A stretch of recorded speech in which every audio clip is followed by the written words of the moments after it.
राम राम भाई सारे ने। बहुत लंबे समय बाद आज फिर लौटा हूँ। होप है आप सब ठीक होंगे भाई। मैं जमा बढ़िया भाई। काम धंधे चक्कर में लग रहा हूँ भाई, इस कारण आ नहीं पाते आप सबके सामने। पर शॉर्ट्स द्वारा मैं अपने भाई जो भी दिनचर्या है उसका थोड़ा सा प्रशासन आपने दे देता हूँ भाई शॉर्ट्स बना के, जैसे गाड़ी चल रही है जो भी है।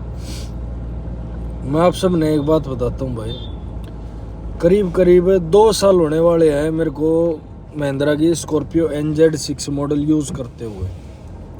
भाई इसका क्या प्रोज और क्या कॉन्स है ये सब भाई देखो, मेरे तय क्यों 2 साल का एक्सपीरियंस हो गया मैंने, तो उस वे से मेरे से अच्छा कोई बता नहीं सकता। आपने भाई समझ सकते हो जो मैं कहना चाह रहा हूँ, क्योंकि जो भाई देखो रिव्यू वो चीज़ होती है जो अगला बंदा आपको बताए या एक नज़र में आप देख रहे हो। बट अगर आप किसी चीज़ को रेगुलर वे में आप यूज़ कर रहे हो ना, तो आपसे अच्छा उस चीज़ के बारे में कोई नहीं बता सकता। चाहे वो सेल्समैन हो चाहे कोई भी हो, आपकी बराबरी नहीं कर सकता हो। तो देखो 2 साल में मैंने ना इस चीज़ में देखो, गाड़ी नो डाउट बहुत अच्छी है, BS6 डीजल मॉडल है तो उस वजह से भी अच्छी है भाई। कहीं आना जाना है तो, क्योंकि BS4 का तो ऐसा कर दिया ना गवर्नमेंट ने कि अगर आप दिल्ली साइड जाते हो तो BS4 व्हीकल को वो अलाउड ही नहीं कर रहे जब तक वो दिल्ली नंबर ना हो। ठीक है, बाहर का अदर स्टेट नंबर जैसे हरियाणा या पंजाब राजस्थान नंबर है और BS4 आपकी गाड़ी है तो 7-7.5 हज़ार रुपया चालान है भाई। सोच समझ के जाना। अगर कोई भाई जा भी रहा है तो देखो, मेरा काम है बताना आपको, एक चेतावनी से आपको मिल जाए उस वजह से मैं बता रहा हूँ। ठीक है भाई, BS6 डीजल मॉडल है। सिटी में 12 से 14 की एवरेज ये देती है। हाईवे पे देखो मेरे को जो मिली है मैं वो एवरेज बताता हूँ। देखो मेरा वैसे हैवी फुट है, पर क्रूज करते हुए मेरा लाइट फुट हो जाता है, तो मेरे को ये 17.5-18 तक की एवरेज प्यार से दे रही है। कुछ मैंने इसमें खामियां भी देखो देखी हैं, क्योंकि एक इसमें DPF डलता है। हर 5,500 कंपनी 10,000 क्लेम करती है, पर 10,000 नहीं चलता हो। 5,500-6,000 किलोमीटर तक चलता है इसका 20 लीटर। अगर हम देखो ऐसा है, इंडियन है, आधी रात को कहीं जाना पड़े आना पड़े तो हमें ये है कि 4-5 हज़ार चलने के बाद 10 लीटर की कैन इसमें डालनी ही पड़ती है। अगर हम नहीं डालते और इसमें भाई वार्निंग लाइट आ जाए तो इंडिया में अभी DPF इतनी इजीली नहीं मिलता। कुछ पेट्रोल पंप्स पे मिल जाता है और कुछ पेट्रोल पंप्स पे वो नहीं मिलता, आउट ऑफ स्टॉक बताते हैं। ठीक है, आफ्टर मार्केट अगर हम कहीं जाते हैं तो उसमें ये फेस करना पड़ता है हमें कि महिंद्रा कंपनी का नहीं मिलता, हमें अदर कंपनियां हैं उनका मिल जाता है ईजिली। का सर्वो का हो गया या HP का हो गया या फिर मोट्यूल का, इनका मिलता है और वो कॉस्टली मिलता है। देखो सर्वो का और HP का महिंद्रा से कम रेट है, पर उसमें है ना एक स्पेसिफिकेशन लिखी होती है वो अलग होती है। महिंद्रा कहता है कि जो वो DPF दे रहे हैं अगर वो स्पेसिफिकेशन उसमें हो तो आप यूज़ कर लो, बट उनकी अलग होती है। देखो मैंने एक बार डाला है, मेरे को इतना कुछ खास महसूस नहीं हुआ कि कोई दिक्कत है या कुछ भी है, बट बोलते हैं कि दिक्कत करता है वो लॉन्ग टाइम में अगर आप उसी को यूज़ करते रहो, महिंद्रा ना यूज़ करो तो। क्योंकि मेरी गाड़ी में 50% के नियर बाई पड़ा था और 10 लीटर में डाल दिया, 96 के नियर बाई हो गया था। और अब 3,500 गाड़ी चली है अंदर बाहर, और अब 62-61% बचा हुआ है। तो अब आप ये अंदाज़ा लगा लो कि 3,000 में 40% DPF पी लेती है ये। ठीक है, दूसरा, अगर आप इसको 2000 आरपीएम से नीचे और सिटी में ड्राइव करते हो जिसमें हाई एक्सीलरेशन नहीं है आपका, तो आपका डीपीएफ फिल्टर चौक हो जाता है। चौक होने के बाद 2500 रुपये लगते हैं उसको क्लीन कराने में, क्योंकि वो सारा प्रोसीजर ये है कि खुल के क्लीन होता है। और एक में इसमें रीजन का ऑप्शन आता है, मेरी में तो आज तक देखो आया नहीं है, क्योंकि मेरा थोड़ा सा हैवी फुट है और अंदर बाहर में दोनों चलाता हूँ, सिटी और हाईवे दोनों, तो मेरे को आज तक वो रीजन वाली चीज़ तो फील हुई नहीं है। बाकी मेरे जो साथ वाले हैं यार दोस्त है, क्योंकि उनके पास थार है और एक दो के पास हाइलेक्स फॉर्चूनर भी है, उन्होंने बताया है कि रीजन में पहले 2500 आरपीएम पे गाड़ी स्टार्ट खड़ी रहती है, फिर वो 3000 3500 आरपीएम तक 20-25 मिनट चलाती है। एक गाड़ी 25-30 मिनट 3000-2500 आरपीएम पे चल रही है, तो उससे अच्छा देखो मैं आपको बताता हूँ आप क्या कर सकते हो। मैं जो करता हूँ मैं वो बता रहा हूँ। मेरी गाड़ी हाईवे और सिटी दोनों चलती है, 2000 आरपीएम से नीचे भी चलती है। तो उसमें मैं ये करता हूँ कि जैसे ही हफ्ते में या 4-5 दिन में जैसे ही मेरे को बाहर जाना होता है, इंजन जब हाफ टेम्परेचर शो कर देता है, उसके बाद में गाड़ी में तीसरा गियर लगा के क्रूज कंट्रोल पे गाड़ी को 60-65 पे क्रूज कर देता हूँ। वो ऑटोमेटिक आपका आरपीएम 2500 से 2800 आरपीएम तक चला जाता है।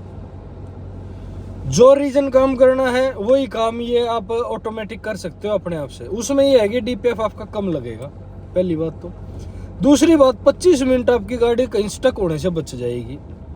भाई 25-30 मिनट आप रीजन पे खड़ी कर रखे, आपकी गाड़ी आस पड़ोस वाले सब तंग है। उससे अच्छा हफ्ते में 10 दिन में जब भी आप बाहर जाओ 5 से 10 किलोमीटर तक 2500 आरपीएम पे क्रूज कंट्रोल लगा के गाड़ी को रन होने दो, कोई फर्क नहीं पड़ता गाड़ी को। गाड़ी 5वें में है। मैं ये कहता हूँ अगर आप ये अपनाते हो तो आपकी गाड़ी है ना 2.5 से 3 की माइलेज एक्स्ट्रा देगी, पहली बात तो ये। दूसरी बात, आप डीपीएफ फिल्टर चौक होने से अपने बचा लोगे, क्योंकि डीपीएफ फिल्टर पहले चौक होता है और फिर स्टक होता है। चौक में अगर आपने उसको क्लीन करवा लिया 2-2.5-3 हज़ार रुपये देके, तो आप बचा जाओगे। यूँ मान लो करीब करीब 40 से 50 हज़ार रुपये। और अगर आपका स्टक हो गया, स्टक का मतलब होता है जैसे सीमेंट होती है ना, सीमेंट को हम तसले में भेगे गिल्ली रहती है, वो इतना ठीक रहती है और थोड़ी देर बाद वो जम जाती है, तो उसको छेड़ी हथौड़ों से उस तसले से निकालना पड़ता है।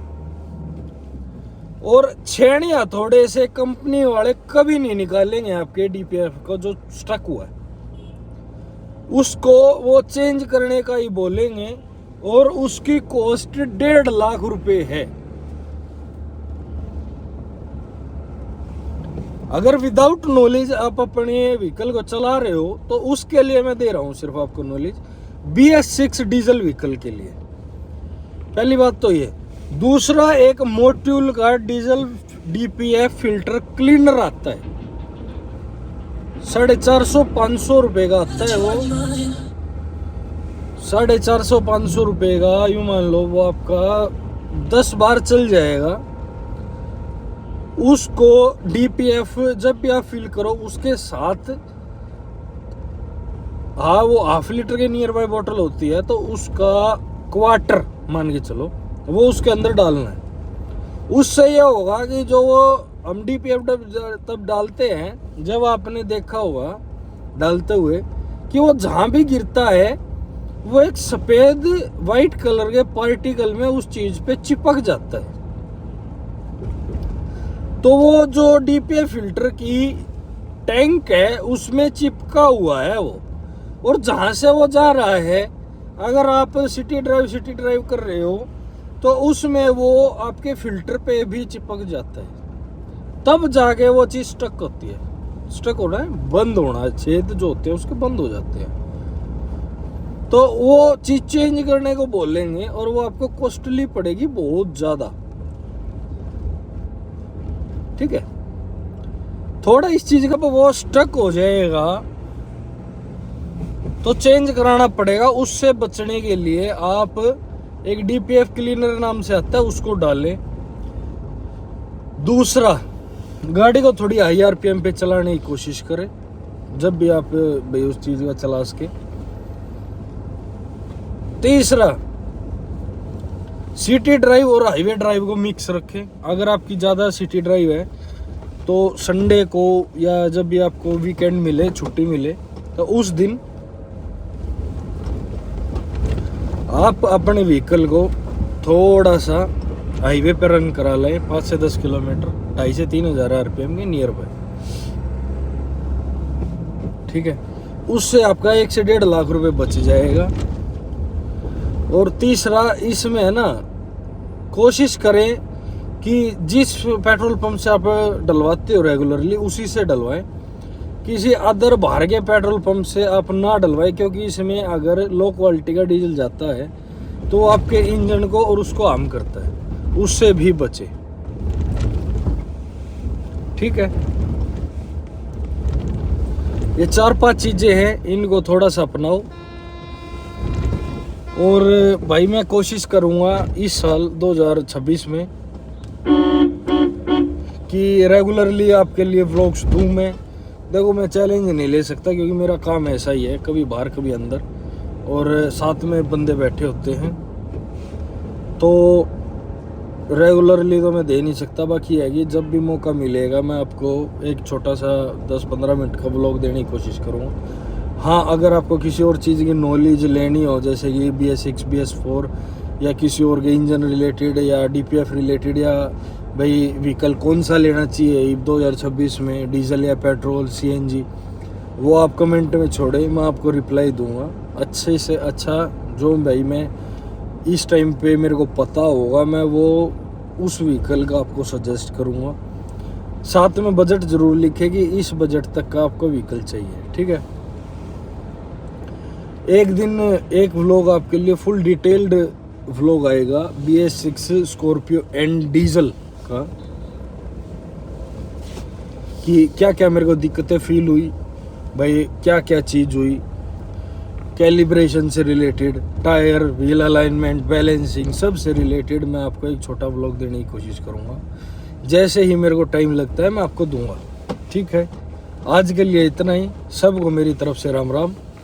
और भाई स्वस्थ रहो,